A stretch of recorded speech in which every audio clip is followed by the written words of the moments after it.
What is going on, everyone? Today we are going to be doing this headlight restoration kit by 3M. We're going to be clearing and restoring the turn signal and reverse light assembly. Let's get started. First, we got to unscrew these two screws to take the assembly out. Just like that. We wanted to take it out because this would be sitting on the inside, and that means it would be hard to get the drill in there without hitting the bumper, even if we taped it off. So this will be a lot easier.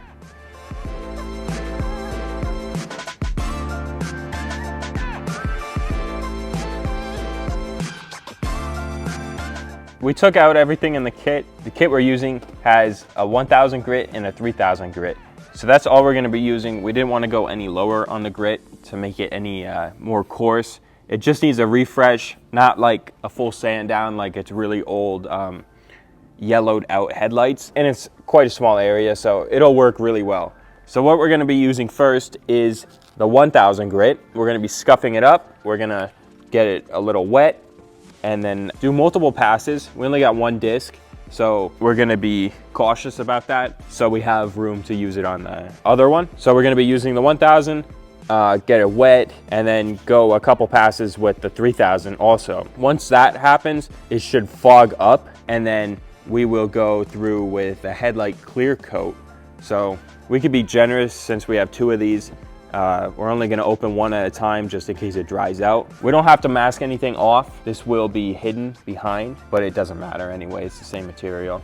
So this is a manual one that we could just put one of these pads on and do it by ourselves. And then this one we could put on the drill right here. We'll see how that turns out. These pads look the same. So here is a close-up on them.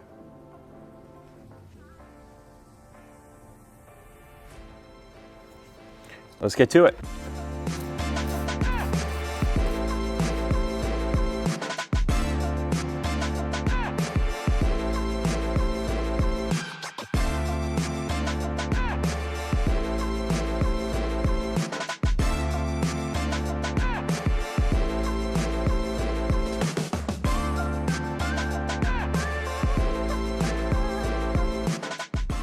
That's like peeled clear coat. So we're gonna be focusing on that to get down and take that off and then re-clear coat it to restore it. So that's one of the areas we're gonna be focusing on.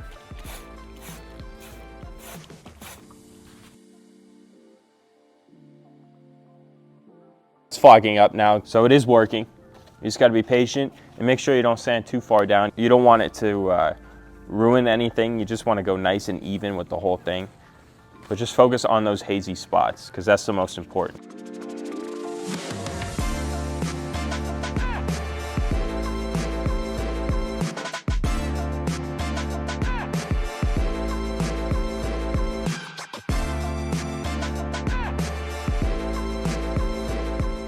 Now we're switching to the 3000 grit. Same steps as the 1000 grit. We're just going to be using water to get it wet and just do multiple passes.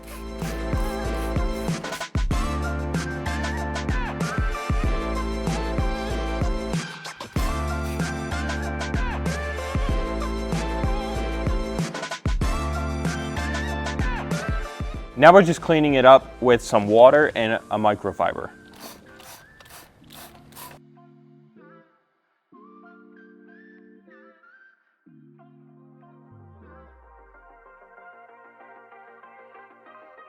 To use a clear coat wipe, you just tear it open. It's almost like a sanitization wipe. And then we're just gonna do nice, even coats. We're hardly using any pressure. We're just gliding it right across. You can tell what spots are still hazy, and then just one last coat. Make sure you don't rub your fingers on it. Let it dry nice and even. Try to start on one side and then just wipe it off completely, so you don't just have random marks in the middle.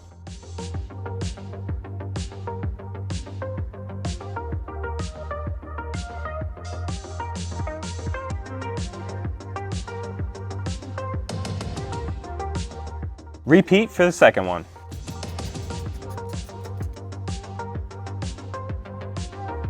When using the drill, only use moderate to heavy pressure, meaning don't completely compress the pad like this.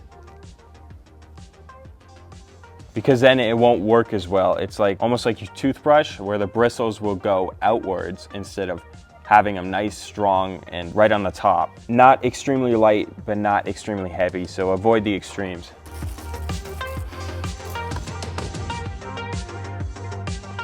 When you're doing the clear coats, there are 2 packages. We use one package for the first coat of clear. So you want to do a nice coat, then use the second package for the second coat. So you only want to open one package at a time because these got to dry for like 5 to 15 minutes depending on how hot it is and the temperatures. So we already did the first one. Now we're on to our second one. And you want to start at one side all the way to the end. And you can go over it multiple times as a first coat. After you let it dry for 5 to 15 minutes, we're gonna use the second wipe. Time for the second coat.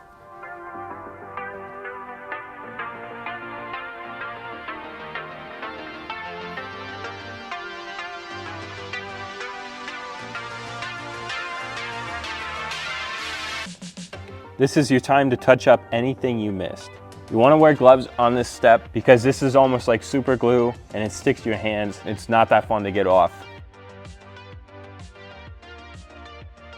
So you can notice a little scuff right here. You can only see it when sometimes it's in the sun. It's hard to see, but that is because the sanding pad actually hit one of these tabs right here and it chipped the sanding pad. We weren't aware of that. And then it scuffed it up just a little bit. We got it down pretty well. It was way worse than that. But that's something to look out for, and I'm happy it happened to us, so it hopefully won't happen to you guys. This is how they turned out. Way clear. They look really nice and clean. So this is how they turned out, guys. It looks beautiful. It is really clean, really nice and clear. Huge improvement. You might not think you need it, but then you do it, and then you realize, wow, I do need it. We also did that to the 350Z headlights. You can check that out.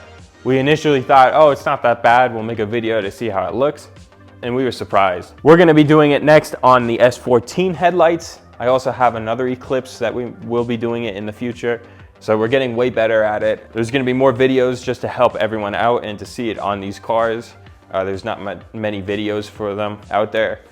So we're gonna be doing it next on the RB25 S14. Instead of taking off the lens, I'm just gonna be clearing it to see how well it actually clears. It's only like a $15 kit at Walmart anyway, so stay tuned for that video. Thank you so much for your support. See you guys in the next one.